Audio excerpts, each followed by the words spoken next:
মাগরিবের ফরজ নামাজের পরে একটি দোয়া পড়ুন এবং ফলাফল নিজ চোখে দেখুন।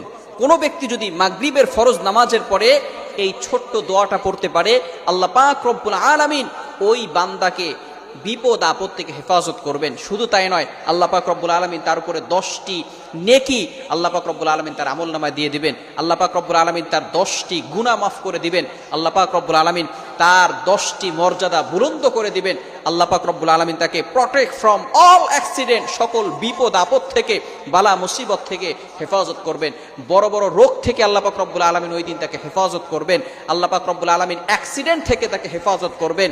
আপনাকে যদি ঘরের ভিতরে আগুন লেগে যায়, আগুন লাগা থেকে আল্লাহ পাক রব্বুল আলামিন আপনাকে হেফাজত করবেন, যদি খালি আপনি একটি আমল করতে পারেন। শুধু তাই নয়, আল্লাহ রাসূল সাল্লাল্লাহু আলাইহি ওয়াসাল্লাম বলে দিয়েছেন, সারা রাত ধরে ওই বান্দার জন্য ফেরেশতারা আল্লাহ তাআলার কাছে দোয়া করতে থাকবে। শুধু তাই নয়, 4 জন গোলাম আজাদ